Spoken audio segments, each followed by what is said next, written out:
advice I would give you and how they grade you, my notes before class.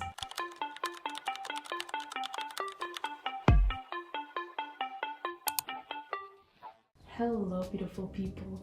In today's video, I thought I would be going through some college habits that actually changed my life. If you're new here, you probably don't know me. My name is Anna and I just finished my first year of university at Tufts University in the US.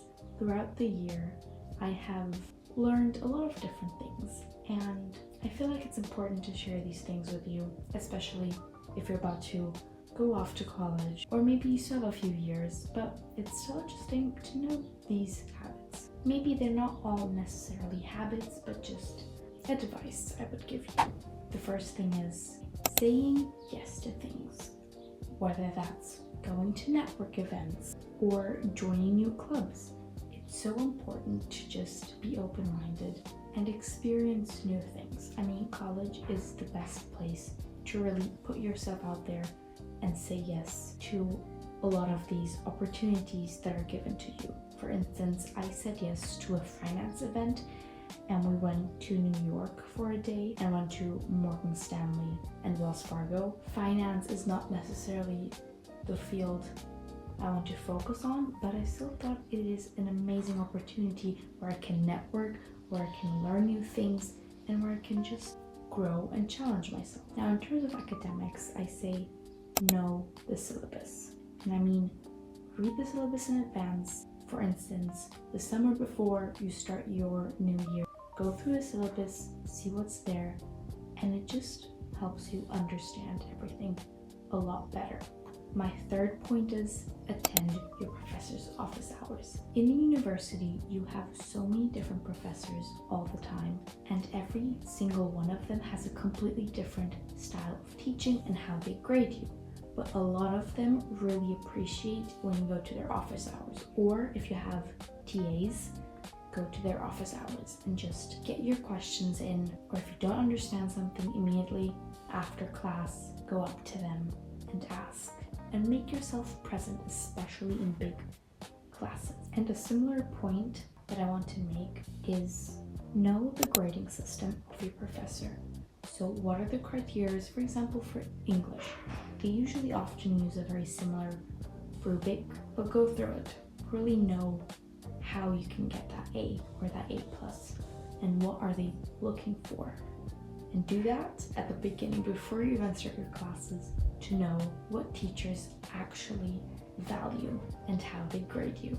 To stay within the field of academics, one thing that helped me and a habit that I applied from the start, and it's not for everyone, I just think personally for me, I noticed that I was able to learn so much more, is when I'm writing my notes before class. Not all professors do it, but a lot of them publish the slides before class. So I just started taking notes of the slides. And then when I was in class and the teacher was going through the slides, I already had the notes and I was able to focus my attention to the professor speaking and just add the bits and pieces that the professor was mentioning about that slide. So that allowed me to not rush while taking notes and not being able to listen to the professor. Plan time with your friends.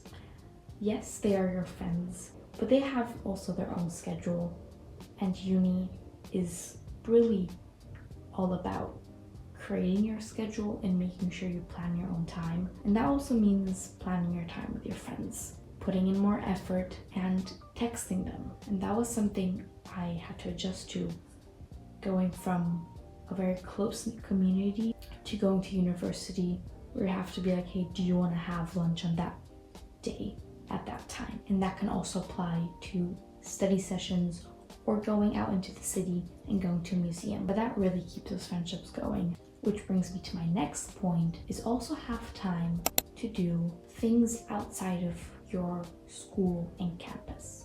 So outside of the clubs you join and the academic. So I really try to plan a museum trip or go to a park or walk around the city more often to really integrate myself into that city life and Boston life. and not just staying on campus the whole time. Of course, in order for me to have that free time and being able to plan these activities, I need to have a good time management. And that's where I have started using Google Calendar a lot. I really have jotted down all my assignments and classes and meetings and club events on my Google Calendar, so I can see when I have a free time to do other activities as well, and plan time to go into the city and do cultural things. I mean, if you also have a different system, that works too, but for instance, I had a physical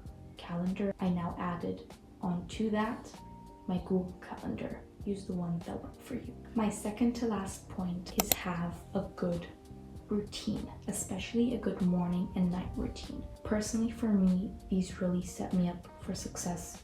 Just finding things that work for you and that you regularly do in the morning or at night to wind down or be able to start your day on the right foot. Now my last point, thank you for sticking to the end, by the way. Use all the resources available. I mean, I can talk for instance about Tufts. We have so many resources in terms of Career Center, the Star Center, tutoring, and so many more. But really make sure you see, what does your school offer, what kind of help, what kind of support, and how can I use it to my best. It doesn't even have to be every time you really need something, but just exploring and maybe going in and talking to someone.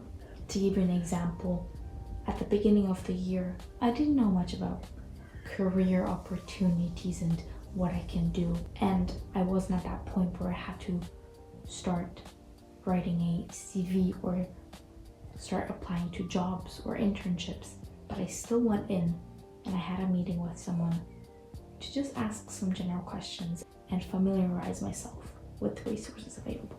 So I hope you were able to take a few tips, advice that you might want to implement with you. Personally, these have worked for me and I've learned them throughout the year. Some of them I already applied at the beginning, but obviously you learn and you grow. And maybe next year, in my sophomore year, I'll have new habits I will want to share with you. I hope you enjoyed. Don't forget to subscribe, and I'll see you in the next one.